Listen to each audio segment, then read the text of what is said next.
Hello and welcome to PressTV News Analysis. I'm Kaveh Tafai. The P5+1 talks with Iran has been held, with talks to continue on Thursday. According to the latest reports, the P5+1 group of countries have offered Iran a proposal, and so has Iran. In this very sensitive environment, will there finally be a breakthrough deal? Will the West finally treat Iran within its NPT rights? Has the P5+1 group come to the negotiating table with good faith? Iran's civilian nuclear file and the P5+1 talks with Iran. An in-depth look in this edition of PressTV News Analysis. Baghdad talks have come at a time when Iran has announced it has mastered nuclear technology despite years of Western sanctions and pressure. The Western countries, led by the United States and under immense pressure from Israel, have constantly tried to portray Iran as a rogue country that cannot be trusted with nuclear technology. The irony is that those countries themselves possess nuclear weapons.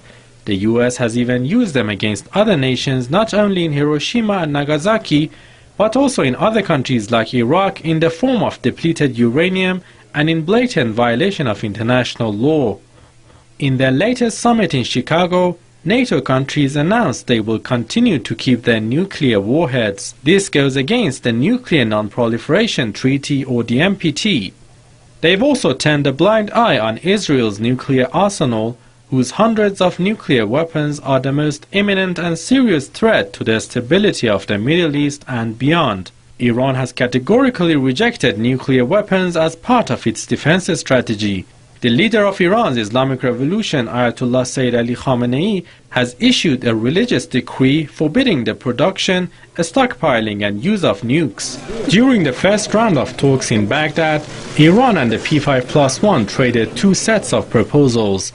Analysts say Tehran will insist on the recognition of its right to enrich uranium for peaceful purposes. But we can guess that Iran wants at least the 5% uranium enrichment to be recognized as its right, and then it can talk about the 20%. So it has to be written down, it has to become a document, and it has to be sent to the United Nations Security Council.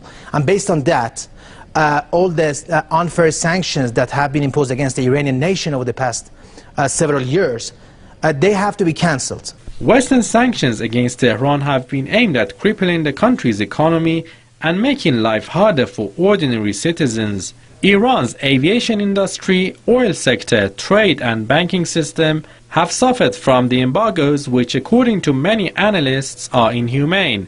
The United States, by trying to block trade, prevent Iran from importing and exporting, from shutting down the Iranian central bank and shutting down Iranian oil exports, are trying to make ordinary Iranians suffer.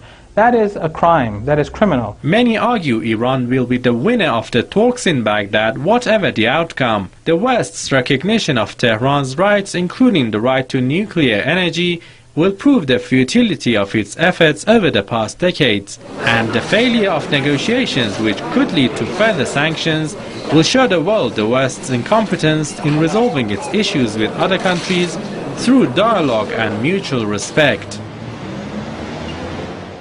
Let me introduce our guest for this edition of the PressTV News Analysis. Professor Emeritus at the University of Minnesota, James Fetzer, joins us from Madison. From Al-Akhbar newspaper, Omar Nashabi joins us from Beirut. And Professor at the University of California, Nader Bagharzadeh, joins us from Irvine, California. Gentlemen, welcome. Nader Bagharzadeh, first to you. What is your reading on these talks in Baghdad, with further talks at this point announced for Thursday?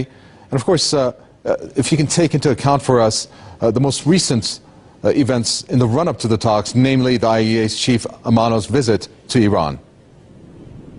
Yes, so Mr. Amano, as you mentioned, visited Iran the day before yesterday, and he claimed that there was some progress in making additional inspections. Probably he's referring to Parchin. I'm hoping that he has a structural protocol, meaning that once they visit that area, they will close that file. This is one of the problems that Iran has with this situation. They want to be able to move forward and check mark things that have been seen. As you recall, 2005 and 2006, inspectors were visiting this site. Apparently they have additional information. They want to see some additional places. But at some point, they have to say, we're done with this facility and we have to move on. So it seems positive, and Mr. Almano seems to be saying that they have some minor things to take care of. So I feel this is a good thing to do, although all of this is outside the NPT agreement between Iran and the agency. Regarding the meeting of yesterday and perhaps today and tomorrow, there are 3 proposals on the table that have been mentioned by the U.S. media. So if you don't mind, I'd like to go over them very quickly. One is to stop enrichment at 20%. The second one is return some of that fuel. And the third one is the Fordo site. In my opinion, assuming that there are some give and take here regarding sanctions, as you mentioned at the beginning of your program, there is nothing Iran has to do. But if there are some confidence building and there are some reciprocal on the other side, stopping 20% enrichment is the right thing to do, assuming there are other reciprocal events from the other side. Returning the fuel, maybe, because Iran is converting the fuel into fuel rods for the reactor, as was mentioned 2 days ago. Closing Fordo is definitely not. I think it's not the right thing at this time. Perhaps converting 20% to 3.5% in Fordo is the right thing to do. Regarding intrusive inspections, as far as intrusive inspections are concerned, if the information about these sites are not given to other governments that are planning to attack, I think that's a fine thing to do. But unfortunately, IAEA's report in this area is not very good. And so there are issues regarding that. If there's a confidence building, it has to be mutual in that respect. Finally, the election in the United States really impacts all of this. So if there is an agreement with Obama administration till November and there's a change of government, God knows what Mr. Romney will do after that with his team of people that are extremely more conservative than what Obama has. So in my opinion, this becomes a major issue with respect to the change of government after November. We're going to talk about that a little bit more in depth, but James Fetzer, let me ask you, as our guest, Nada Baghazadeh, talked about this uranium enrichment. Some reports suggest that the P5+1 have proposed Iran to actually suspend its enrichment of uranium to 20% in return for future sanctions. Is that a fair offer? Do you think that Tehran is actually going to accept that?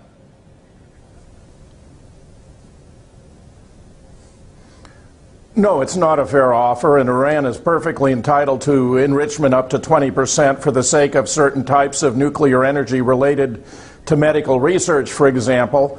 I thought the introduction to this program was simply brilliant, and the observation that the United States has used nuclear weapons since Hiroshima and Nagasaki, especially depleted uranium, throughout Iraq, which is, of course, coating the Tigris-Euphrates Valley, the home of the mythical Garden of Eden, is shameful in and of itself. But interviews I have conducted with Christopher Busby, a Scottish scientist who's been studying Fallujah and the effects of the American attacks on genetics, which have revealed that 1/4 of Iraqi pregnancies are resulting in stillbirths or miscarriages, and that 3/4 of those born live have severe genetic defects, is reflective of the fact that the United States has been using enriched uranium weapons in Iraq.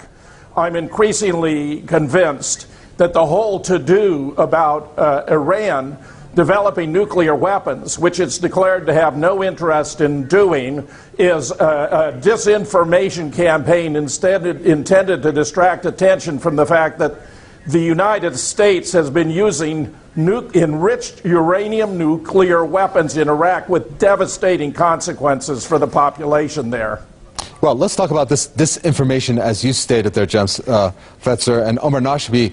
I mean, looking at the timeline, we could go all the way back to 20 years ago in terms of how Israel and the U.S. both have actually given this misinformation, pretty much like a boy crying wolf, isn't it? Saying that, well, Iran is, in a sense, weaponizing its nuclear program. How many times can they actually feed that through the media and thinking that the world is going to accept it? Like, for example, in 1992, where the Israeli President Shimon Peres predicted an Iranian nuclear warhead by the year 1999.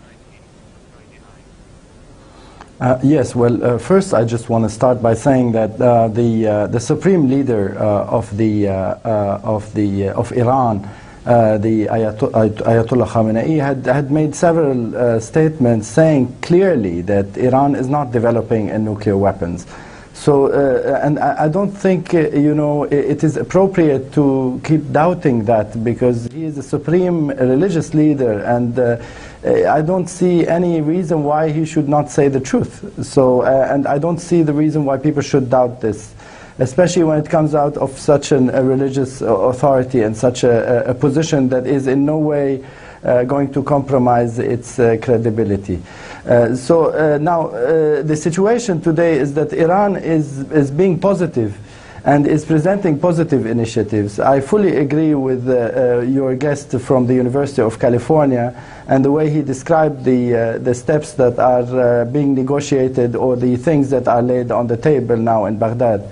The positive initiative started, of course, with the recent talks with Amano from IAEA in the past days, and now with this package that Iran is presenting, and that is being on the table. And I don't think the negotiations will end today. They will have to go to a next stage. Now, in return for this positive initiative, apparently the Americans are still, you know, very harsh on sanctions. The Israelis are using threats of bombing Iran. This, however, does not mean that Iran is being weak, or is giving up, or is taking this positive stance because of threats. No, Iran wants, of course, doesn't want any confrontation or because it knows that any confrontation will lead to catastrophe for everybody. And this is what the Chinese have been saying all along. And next month, President Najad will be visiting China, and there is a conference in Shanghai that is, I think, very important. And these issues will be raised on the table also in the bilateral talks between President Najad and the Chinese President Hu Jintao. And I think the Chinese have very strong relations with Iran, and the Chinese have a position that is up to their interest. It's for their interest that there's no clash in the region, and they have repeatedly said that they need a peaceful solution to this crisis.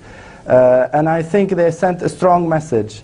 The step that Iran is taking right now on a diplomatic level is an adequate step, because it will show that Iran is confident of itself, and therefore it is ready to discuss all kinds of political initiatives to find a peaceful situation. If this will not lead to positive results, then there would be another discussion that will take place, and I think that the Chinese and the Russians will have their say at the moment when they should have their say, and that would make a big impact on international politics.